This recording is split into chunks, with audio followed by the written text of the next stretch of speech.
Everyone, Adam here, So Was Your Podcast. I have another new movie review for you to check out.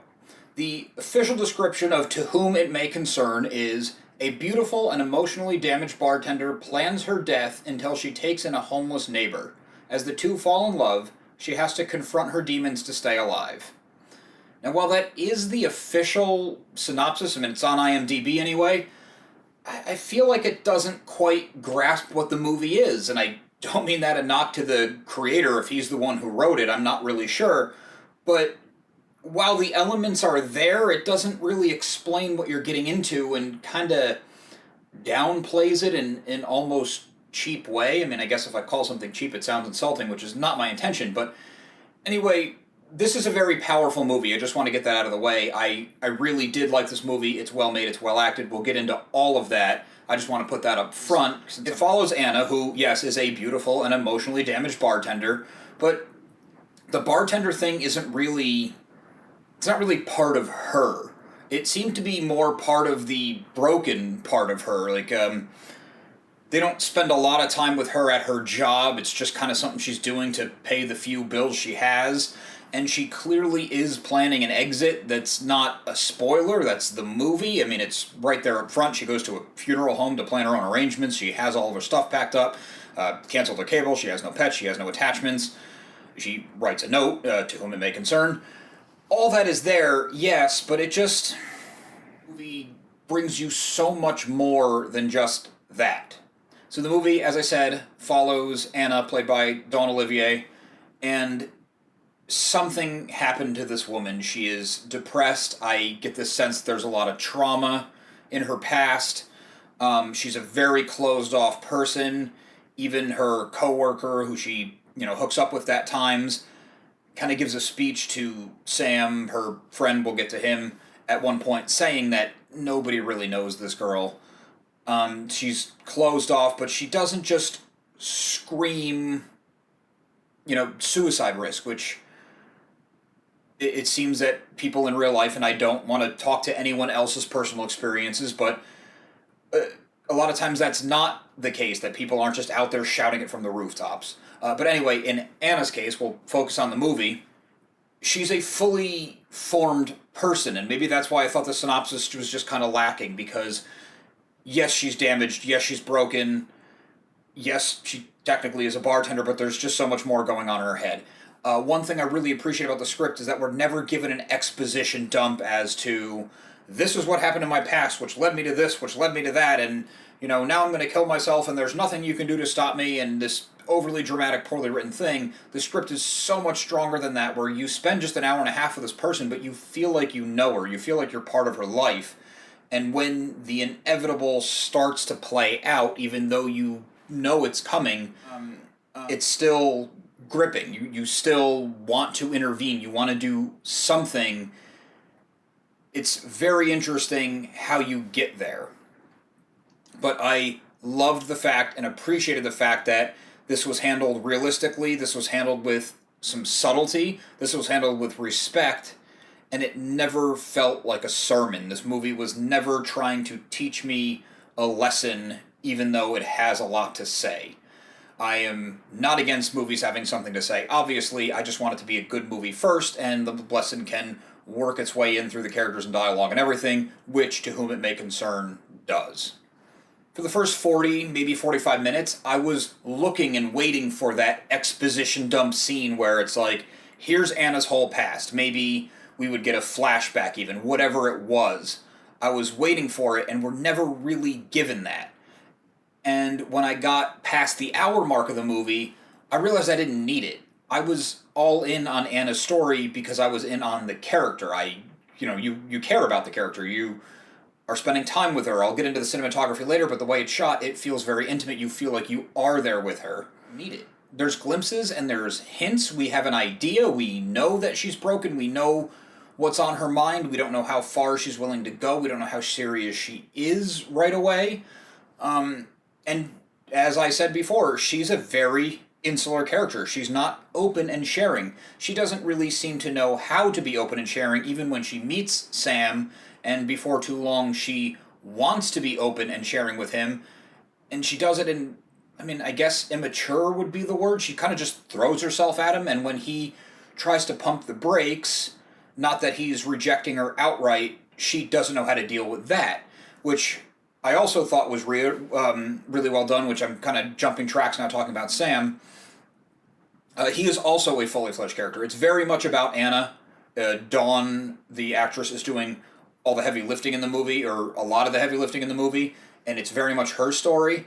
And the co-lead, Sam, played by Wilmer Valderrama, and we'll get to him fully, is also a fully fledged character, which, again, I appreciated. But before I jump the gun on that, there is one really big scene in the movie that I felt gave all the answers you're going to need on Anna's backstory. I don't want to say what the scene is. I don't want to say what the one specific line that I thought explained the whole thing, which, again, I think is very good writing.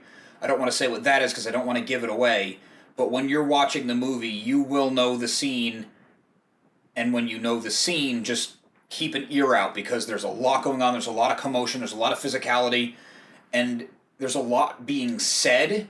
And one thing in particular caught my ear, and it was so tragically telling that I feel like it summed up the whole explanation as to the how and the why of Anna in, I don't know, 5 words, which was really powerful.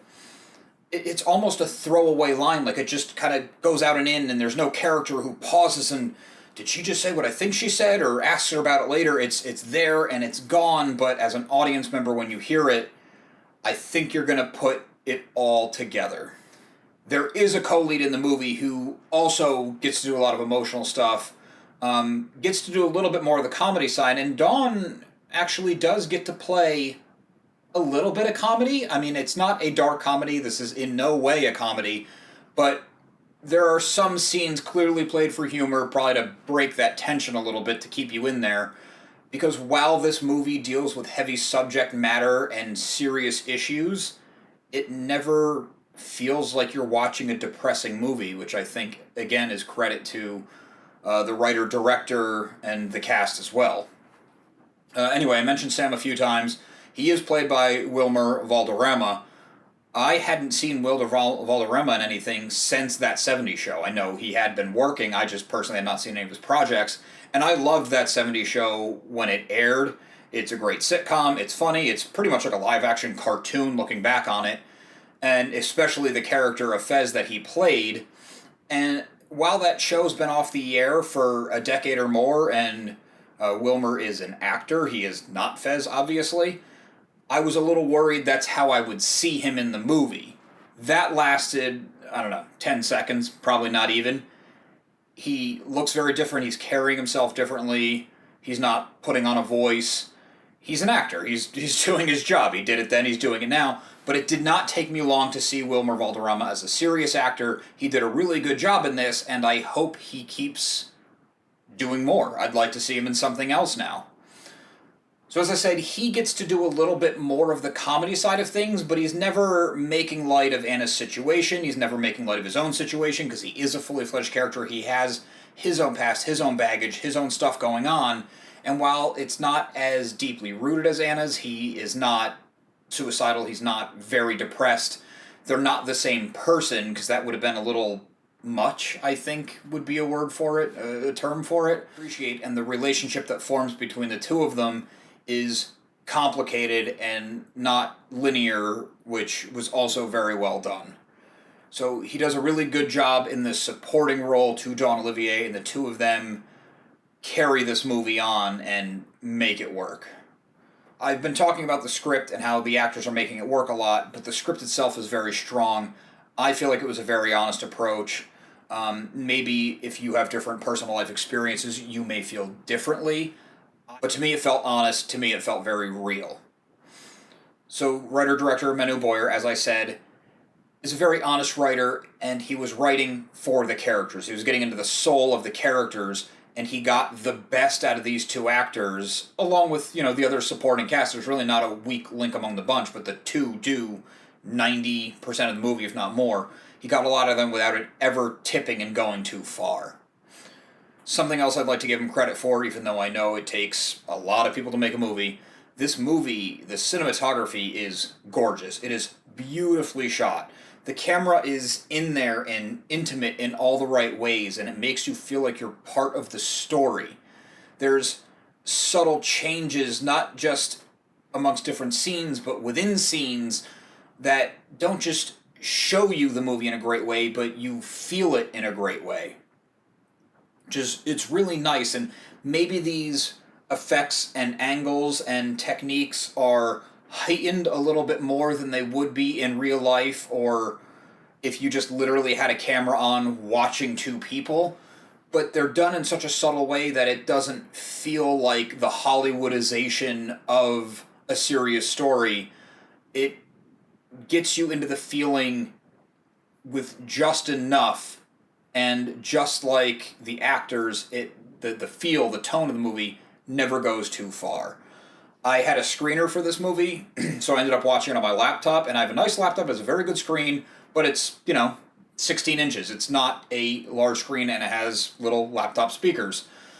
When this comes out on VOD, I want to check it out through a proper streaming service on, a big screen with the proper sound. And it's not an action movie. You don't need to blow your neighbor's windows out with your surround sound cranked up or something, but there's a lot of great cues that get you inside Anna's head. I mean, there's one scene in particular where she's at a party, and she's having a hard time socializing, and the way the sound blends and molds, I put headphones on for this scene just to get a little bit more of the surround feeling, even though it's still stereo. The way the party drowns out around her, and then she runs into the bathroom and shuts the door, and it just drops. It's great, and there's more than just that one scene that do things like that, where I think watching this on a proper movie setup is well worth your time. Something I read Martin Scorsese said a few years ago, where respect the medium. I think you're going to get a lot more out of any movie, especially good ones with some subtlety in them. Just don't want to get redundant, but I had just watched it. I just turned it off not half an hour ago, and I'm still turning it over in my head, so I wanted to record this freeform so I could get my feelings on it out.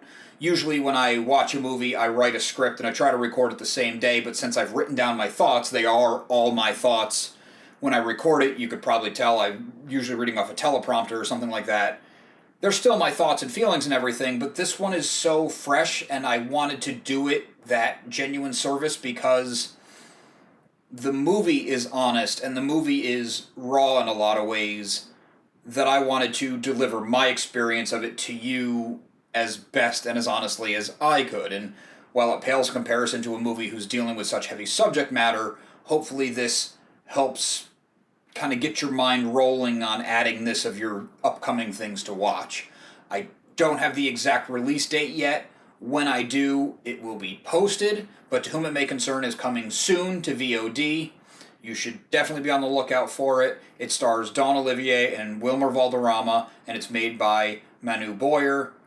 I really enjoyed it, which seems like the wrong word to use about a movie that deals with suicide and depression, but as I said, it's 95 minutes long. I never felt like it was bleak. I just felt like it was honest. I never realized I was watching a depressing movie. I was just watching a human story play out. So, thanks for watching. Be on the lookout for To Whom It May Concern. Also, make sure you subscribe to our channel. A lot more new movie coverage coming. A lot more interviews coming your way. I have a whole queue of stuff backed up. I jumped this one to the front of the line because I wanted to get the word out so you could be on the lookout for the movie. Make sure you listen to So Is Your Podcast every single week wherever you get your podcasts. SoIsYourPodcast.com is your resource for reviews, recommendations, merchandise, videos, and more. We love hearing feedback, so drop us a note in the comments, leave us something on social media. All of our accounts will be found after the show and in the show notes. And I did a little bit out of order from what I usually do. So Is Your Podcast can also be found on Patreon, where for as little as $1 a month, you get multiple monthly bonus shows. And on a more personal note, a friend and I released a comic earlier this year. In January, we've been releasing an issue a month called Social Studies. Social Studies takes a comedic look at the typical high school experience, at least maybe not so typical high school experience, but high school experience through the twisted lens of the 90s cartoons that we grew up on. We write it like a sitcom, but try not to fall into all the same tropes. We like to kind of turn them on their head a little bit. We have a unique cast of characters. It's very funny, it's sharp, it's quick, and when you read it, it plays out like you're reading the storyboards to an animated series. We've been getting a lot of great feedback, which we really appreciate from everybody. So if you still haven't checked it out, socialstudiescomic.com, also available all over social media. Thank you.